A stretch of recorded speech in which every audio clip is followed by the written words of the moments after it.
Another day, another basketball stories na naman ang pagkikwentuhan natin. At ngayon nga, yung balitang nagsalita na nga ang NBA sa reklamo ng Phoenix Suns sa Los Angeles Lakers.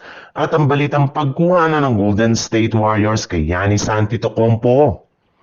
Nagawa nga sana ng Phoenix Suns na makapag-comeback mula sa pagkakabao nila ng 20 points sa unang mga minuto ng fourth quarter. Matapos silang makalamang ng 1 point mula sa 3-pointer ni Dillon Brooks.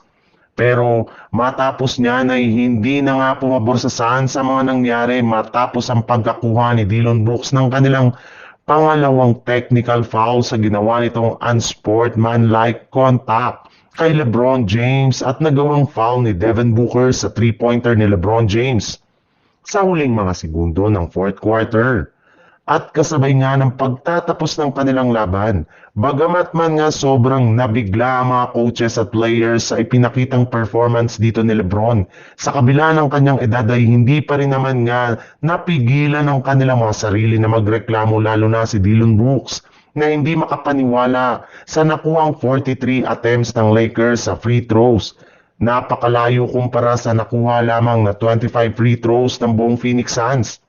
Sa madaling salita, masyado nga daw talagang pabor ang mga referee sa Lakers, lalo na kay LeBron James, na kahit man nga binangga na ang isa sa mga referee ng kanilang game, ay hindi pa rin nila dito binigyan ng technical foul.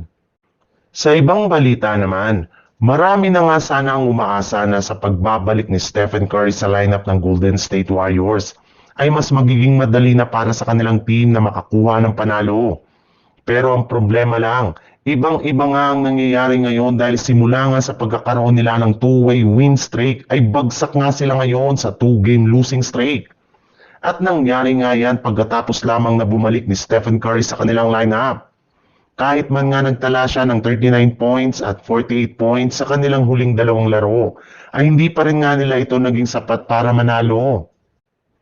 Kaya tanong nga po ngayon ng mga fans, bakit nga ba bigla na lamang nasira ang kanilang momentum simula na maglaro si Curry? Well, marami na mga analyst ang nakapansin na nagiging predictable na naman nga ang mga ginagawang plays ngayon ng Warriors since parati nga itong nakatuon sa kanilang superstar. Kaya mas madali nga para sa kanilang mga kalaban na i-shutdown ang opensa ng Golden State Warriors. And since karamihan ng kanilang mga plays ay palaging hawak ni Curry ang bola, ay hindi na nga nabibigyan pa ng pagkakataon ng kanyang mga teammates na makuha ang rhythm sa kanilang shooting na siyang rason bakit hindi pumapasok ang kanilang mga tira. Malayong-malayo nga ang ipinapakitang performance ngayon ng Warriors kumpara sa ipinakita nila noon sa kanilang ginawang two-game win streak. Gayong noon nga ay mas umiikot talaga ang bola at walang naglalaro ng hero ball. Kaya mukhang kailangan talaga niya na makatulong, katulad ni Giannis Antetokounmpo.